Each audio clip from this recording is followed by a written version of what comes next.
say, birds of a feather flock together. You run around with losers, you will end up a loser. Unconsciously. Unconsciously, you will pick up their ways, you will pick up their habits, you'll pick up, most importantly, their attitude about life. If you're around cynical, negative people all the time, you will become cynical and negative. So you got to watch yourself. Many of us are living out the lives of other people, living out their conclusions, living out of their consciousness.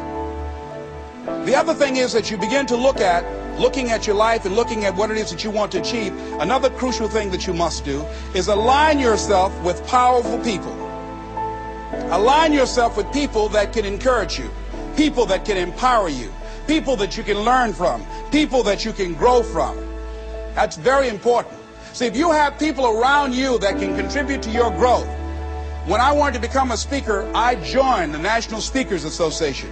I wanted to be around the Dr. Norman Vincent Peales, the Zig Ziglars, the Dwayne Dyers.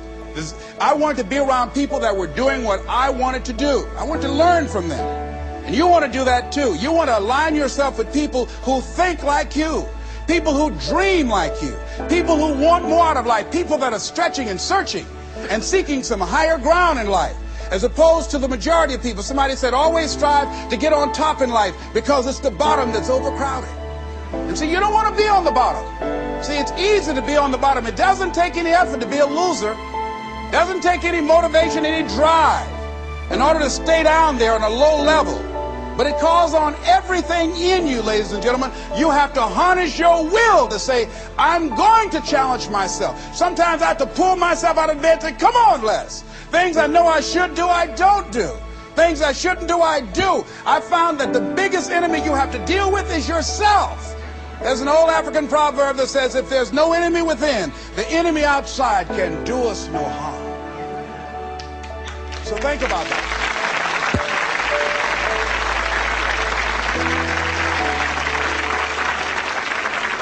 So as you begin to look toward making this your decade, as you begin to look toward making your life different, as you begin to look at yourself, you've got to redefine yourself. Who are you right now? And who must you become in order to create what you want? What has to change about you? What is it that you're doing right now that would be a liability for you? As you begin to look toward the future and take inventory of yourself, what is it about you right now that you've got to leave this behind because this no longer fits? Looking at where you want to go and the kind of person that you must become, the kind of standards that you have for you. What is it that you must do differently? Repeat out to me, please. If you want to keep on getting what you're getting,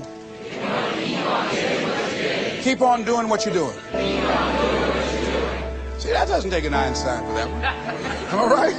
It makes sense unless you change your pattern, unless you change the way you're thinking, unless you change your behavior, you're going to continue to produce the results in your life. See, all of us are winners, but some of us are producing results that we don't want. And so all you have to do is look at your game plan, look at your strategy. How is it that you have been being? What is it that you've been doing to produce this? See, you're the director, you're the producer, you're writing the script, you're the star of your life. And as you begin to look at your life, you can decide whether or not it's a smash or whether or not it's a flop. That's in your hands. Look at your life, look at where you want to go. Don't worry about your circumstances. Don't worry about your age. I have a friend who's up in age, over 70, and she wanted to build a multi-million-dollar complex. The name is Dr. Johnny Coleman. Lenders and bankers say, you can't do that, you're too old. She ignored them. That building now stands, ladies and gentlemen, a multi-million-dollar structure. But there are a lot of people who would have listened to that. There are a lot of people that would not have even gotten to that point. They would have talked themselves out of even going down to the bank to ask for it, because they've already said no to themselves. See, it's time now. If you want to make this your decade, you've got to start saying yes to your life.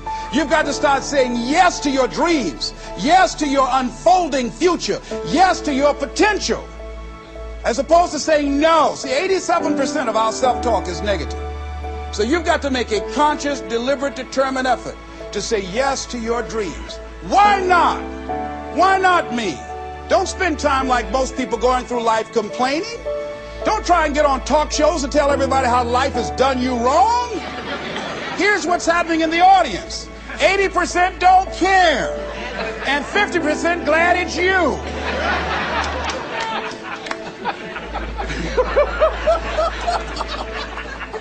All right? So when you know that, you don't go around crying, oh, you know what they did to me? Who cares?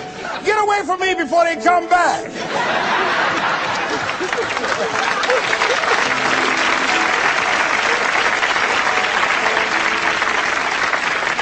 I had a friend of mine that said something that's very important. He said, hey, it doesn't matter what happens to you. The only thing matters, what are you going to do about it?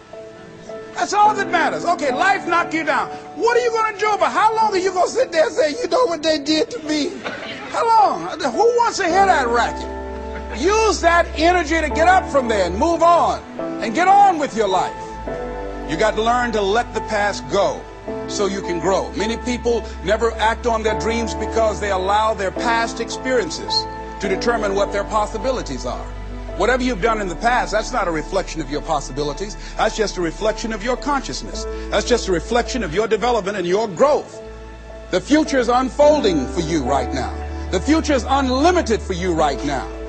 No one knows where you can go. No one knows what you're capable of or what's possible for you. You don't even know that. I had no idea, ladies and gentlemen.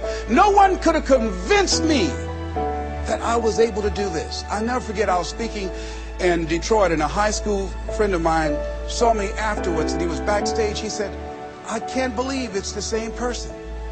And I thought for a moment, and I said, it's not. The person you know, he's gone. He doesn't live here anymore.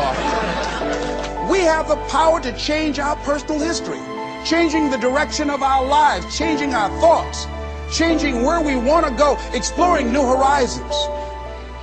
So as you begin to look at this decade and affirming that this is your decade, as you set goals that will make you stretch, that will bring out the best in you, as you begin to remove the negative, toxic people from your life, as you decide to take some chances in life, and that's one of the things that's very important. Viscard said, if you're not willing to risk, you cannot grow. And if you cannot grow, you cannot become your best. And if you cannot become your best, you cannot be happy. And if you can't be happy, then what else is there?